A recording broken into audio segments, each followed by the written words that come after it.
Market count down कर सकता है, कौन से स्टॉक्स हम ट्रेड कर सकते हैं, उसके पीछे का लॉजिक क्या है। अभी मार्केट बहुत ही इंटरेस्टिंग स्टेज पे रुका हुआ है, कल एक्सपायरी होने वाला है, तो हम लोग देखते हैं डिटेल्स में कहाँ पे हम लोग प्लान कर सकते हैं। फर्स्ट थिंग, यहाँ पे आप लोगों को एक क्लियर ब्रेकआउट दिख रहा होगा डेली कैंडल के अंदर, यहाँ पे कुछ दिन रुका, ब्रेकआउट दिया।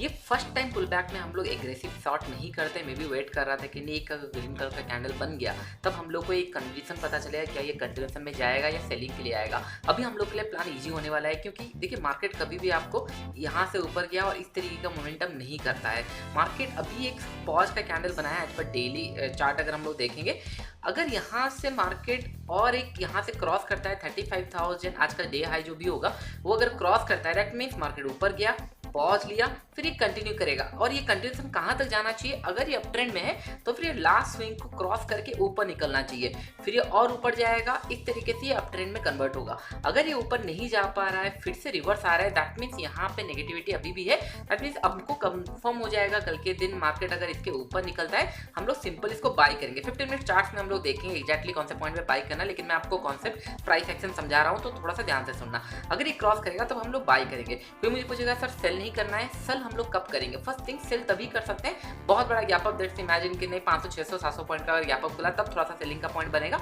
या फिर कल अगर 35,450 के नीचे अगर कहीं पे गैप डाउन खुला, दैट मीन समय अराउंड इसी लेवल पे कहीं पे अगर गैप डाउन खुला और ये स्विंग को रेस्पेक्ट नहीं किया, इसके नीचे निकल गया, दैट मीन मार्केट ऊपर जाने का कोशिश किया, यहाँ पे बायर ने वेट किए, बायर ने एक अच्छा सपोर्ट दिखाया, ऊपर की तरफ मूव किया, और उसके बाद और बायर को कॉन्फिडेंस नहीं आने वाला है, क्योंकि एक पॉइंट ध्यान में रखो, बायर का स्टॉप लॉस अभी यहाँ पे होगा, बायर का स्टॉप लॉस यहाँ पे या यहाँ पे नहीं होगा। जब मार्केट यहाँ पे मूव कर रहा था, क्रॉस कर रहा था, तब उनका स्टॉप लॉस यहाँ पे होगा, क्योंकि जस्टिफाई है। ब्रेकआउट दे दिया तो सबका स्टॉप लॉस हमें अराउंड इसी लेवल के आसपास होगा, ये ब्रेकआउट के नीचे होगा, इतने लोग बड़े टारगेट के लिए प्लान करते हैं। अगर अभी एक पॉज के बाद ये बुलिश बनाए, दैट मीन सबका स्टॉप लॉस अभी यहाँ पे होगा। अगर ये नीचे की तरफ क्रॉस करता है, ये स्विंग क्रॉस करता है, तो आपको इजीली 500 to 1000 पॉइंट देखने के लिए मिल सकता है, दैट मीन डाउन साइड।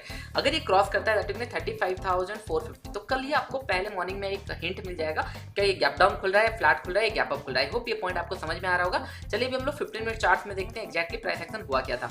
कल हम लोगों ने डिस्कशन किया था, मार्केट अगर 35,000 खुलने के बाद थोड़ा सा ऊपर जाने का 35,400 अगर ये क्रॉस करेगा, तब हम लोग इसको शॉर्ट करेंगे। हमारा टारगेट 35,000 के आसपास या 35,200 ये सारे लेवल होना चाहिए। यहाँ पे अगर देखेंगे 400 समय अराउंड डे एंड के आसपास, क्योंकि मार्केट मॉर्निंग में खुलते ही साथ ऊपर चला गया तो एंट्री का चांस नहीं था। ऊपर की तरफ मैंने आपको मना किया था, थोड़ा सा पॉज लेंगे, क्योंकि मार्केट में कंफर्मेशन मूव नहीं दे रहा है। इसके ऊपर जब तक प्राइस एक्शन बिल्ड नहीं होता, ये कैंडल साफ फॉल हुआ था, तब तक इसके ऊपर कैंडल बिल्ड नहीं होता, प्राइस एक्शन बिल्ड नहीं होता, तब तक हम लोग बाय नहीं करेंगे। और अल्टीमेटली बहुत ही ज्यादा वॉलेटाइल मार्केट में था। एक पॉइंट ध्यान में रखो, लोग गलती ये करते हैं, लेट्स इमेजिन, कुछ मैं आपको सिनेरियो बताने वाला हूँ, ध्यान से सुना। फर्स्ट थिंग, अगर यहाँ पे 100 रुपए में आपको बाय करना है, इट्स अ लेवल, इमेजिन करो कि यहाँ पे कंटिन्यूसली मार्केट हिट किया है और यहाँ पे आप लोगों को बाय करना है। आज क्लोज हुआ है 97 में, लेट्स इमेजिन क्लोज हुआ है आज मार्केट। 100 में आपका बाइंग लेवल आ रहा है, क्योंकि ये राउंड लेवल है, इसके ऊपर आपको बाय करना है। 3 कंडीशन हो सकता है, मार्केट बहुत बड़ा गैप अप खुला, तो इन दिस केस हम लोग को क्वांटिटी कम करना है। इमेजिन करो मार्केट 90 में भी खुल सकता है, मार्केट 95 में भी खुल सकता है, मार्केट 98 में भी खुल सकता है। ये तीनों केस के अंदर कौन सा केस में सबसे अच्छा रहेगा बाइंग करना? तीनों केस में इमेजिन करो आज के दिन 100 टच कर रहा है। अगर इमेजिन करो जितने लोग 98 में परचेस करेंगे, अगर वहां पे 98 में इतने लोग बाय परचेस किए होंगे, उन लोगों के लिए 100 टच करना मतलब 2 रुपए का मोमेंटम, तो उन लोग अपना पोजीशन होल्ड करके रख सकते हैं, क्योंकि एग्जैक्टली एक्चुअल वैल्यू में 2 रुपए का प्रॉफिट हुआ है। यहाँ पे बहुत ऐसे ब्रेकआउट लेवल है, लेकिन 2 रुपए का प्रॉफिट हुआ है। इमेजिन करो इतने लोग 90 में बाय किए होंगे, उन लोगों को 100 टच करते ही साथ हो सकता है 10 रुपए का प्रॉफिट ऑलरेडी दिख रहा होगा। तो चांसेस है वहां पे अगर थोड़ा बहुत नेगेटिव या फिर रेजिस्टेंस दिखा, तो इन लोग क्या कर सकते हैं, अपना प्रॉफिट बुक कर सकते हैं। हम लोग बाय करेंगे 100 में कंफर्म है, लेकिन मार्केट कहां से ट्रैवल कर रहा है, इट्स मोस्ट इंपॉर्टेंट। जैसे यहाँ पे हम लोग 35,400 में परचेस करेंगे, सोचे थे हम लोग, सोचे थे मार्केट अगर फ्लैट खुला या थोड़ा सा गैप अप खुला तो ये क्रॉस करते ही साथ हम लोग शॉर्ट करेंगे, लेकिन मार्केट खुलते ही साथ पहला कैंडल 600 चला गया, डे हाई समय अराउंड 35,700 के ऊपर लगा। 700 से 400 टच करने के लिए मार्केट को ऑलमोस्ट 300 से 400 पॉइंट अगर ट्रैवल कर चुका है। यहाँ पे और सेल करना फायदा नहीं है। फायदा कहाँ पे होता, मार्केट अभी अगर निफ्टी देखें, चलिए लेट्स चेक निफ्टी में अगर देखें बहुत बड़ा शार्प अप मूव नहीं हुआ, थोड़ा सा अप मूव हुआ, उसके बाद ये ब्रेकडाउन हुआ, फिर ये पुल बैक देने के बाद आप देख रहे होंगे किस तरीके से मोमेंटम रहा। अगर ये आज चला जाता 16,680, फिर आके 560 क्रॉस करता, तो यहाँ पे सेलिंग मोमेंटम और ज्यादा रहता नहीं है। तब आपको कल कैसे पता चलेगा? सिमिलर केस में अगर हम लोग निफ्टी बैंक निफ्टी देखेंगे, आपको कैसे पता चलेगा ये ब्रेकडाउन होगा नहीं होगा? ये इसके आसपास कहीं पे खुले 500 या 400 से अगर खुलेगा, तब हम लोग मान सकते हैं ये ब्रेकडाउन हो सकता है और सेलिंग कंटिन्यू हो सकता है। अगर मार्केट 600 या 700 खुलता है, ये लेवल या ये लेवल पे खुलता है, it's a buyer zone completely, क्योंकि यहाँ यहाँ से और सेलर ट्राई नहीं करेंगे क्रॉस करने के लिए, क्योंकि इतना सेलिंग का प्रेशर नहीं हो सकता है। इसके लिए मैं बोल रहा हूँ इंपॉर्टेंट है कल मार्केट कहाँ पे ओपन होता है। मार्केट कल अगर फ्लैट खुल गया 38,600 या 700 के इसी लेवल के आसपास खुला, हम लोग बस वेट करेंगे। ये क्रॉस करते ही साथ हम लोग ये सारे स्विंग क्रॉस करते ही साथ हम लोग बाई कर सकते हैं। एग्रेसिव बाइंग मैं आपको नहीं बोलूंगा, लेकिन 38,900 तक हम लोग प्लान कर सकते हैं। और जितने लोग सेलिंग प्लान किए थे या फिर 36,000, 35,900, 36,100 ये सारे कॉल शॉर्ट किए होंगे, बेटर ये क्रॉस करते साथ जो भी 75% या 50% जो भी प्रॉफिट मिल रहा है बेटर है बुक कर लीजिए, क्योंकि कुछ ना कुछ प्रॉफिट मिला होगा। और उसके बाद हम लोग 35,600 या 500 का पी शॉर्ट करने के लिए प्लान कर सकते हैं, क्योंकि यहाँ पे थोड़ा सा मार्केट पॉजिटिव के लिए जा सकता है। होप ये पॉइंट आपको समझ में आ रहा होगा। मार्केट को नीचे ब्रेक करना है तो इस लेवल के आसपास खुला और 10-15 मिनट में ब्रेक डाउन हो गया, तो फिर और कहीं पे भी बायर के पास और मौका नहीं है इसको फिर डिफेंड करने के लिए। अगर ये यहाँ पे खुल गया या फिर यहाँ पे खुला तो डेफिनेटली यहाँ पे भले पॉज कर जाए, पहला कैंडल 15 मिनट का पॉज कर जाए, लेकिन अगर यहाँ पे खुलता है तो यहाँ से और सेलिंग का प्रेशर एक्सपेक्ट नहीं कर सकते।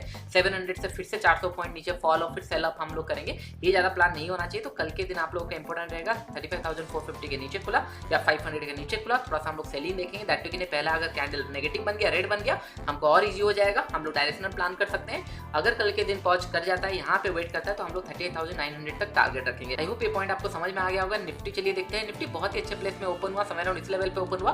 पहले कैंडल थोड़ा सा ब्रेक करने की कोशिश किया, फिर ऊपर गया, प्रीवियस हाई क्रॉस नहीं कर पाया, प्रीवियस स्विंग। उसके बाद स्लो एंड स्टडी आने के 12 o'clock के बाद एक ब्रेकडाउन दिया। ये बहुत ही अच्छा ब्रेकडाउन है, कल भी हम लोगों ने डिस्कशन किया था। अगर ये ब्रेकडाउन देता है, निफ्टी थोड़ा ज्यादा फोकस करेंगे।